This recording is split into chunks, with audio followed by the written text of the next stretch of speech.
So, I got to see the new Rick and Morty tonight, and it was awesome. It was an amazing second episode to season 3 of Rick and Morty. Really, really digged it, really enjoyed it all the way out. Very funny for the most part. Just a really good episode.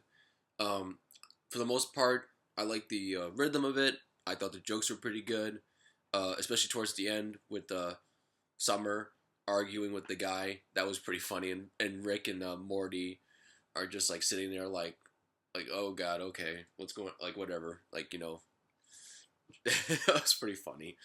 Uh, the stuff with Rick trying to make sure Beth doesn't find out what's going on with the kids and stuff like that. He's like, oh shit, like this might backfire.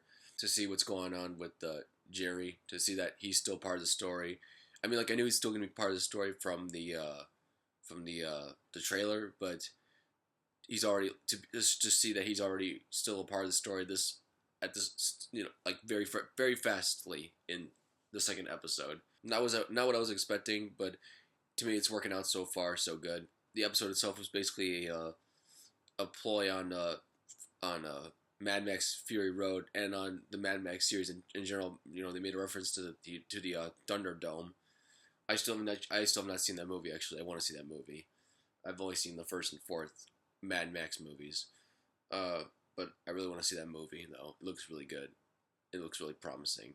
Summer rolls up to the house with like a grocery bag full of like of scavenged like meats and stuff, and their next door neighbor is like talking to them as if it's like a normal. It's so funny because it's like they have a next door like neighbors that's a couple, and they're talking to Summer as if like everything's normal, everything's fine. Like basically you would expect in an American suburb basically, and except instead of it being an American suburb, it's a post-apocalyptic community that looks like a suburb, but it's a post-apocalyptic world, so nothing doesn't look. It doesn't look normal. It doesn't look like a normal setting for that kind of conversation, which is pretty funny, given like what's the circumstances and stuff. The part with the hand and the arm, like how the arm has like a mind of its own, basically, and like I love the. I remember the memories. How you couldn't see the person's. How you couldn't actually see the actual person. All you could see is the arm, and like what it saw in the past, and how it basically has a mind of its own. And I like how the post-apocalyptic storyline ties in with the arm, because I wasn't expecting that when I saw the trailer. I thought that the arm shot the shots with the arm and the shots of the post-apocalyptic stuff were going to be separate stories, separate episodes. But that was interesting to see, like the moment that Rick injects that stuff into Morty's arm, that it's like it gets all bulky and stuff. I'm like, okay, yeah, like this is gonna be this also is gonna be in the episode, and to see that was interesting. I thought it was also interesting how like Rick makes an appearance in the castle that Morty goes into with the arm to kill the king. I thought that was pretty interesting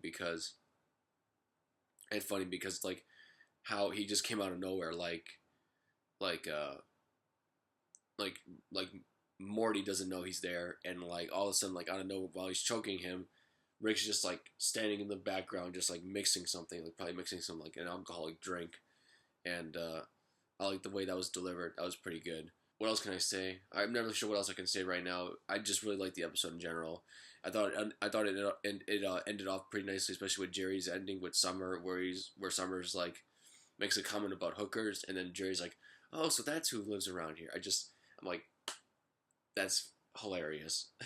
That was hilarious. That was pretty good.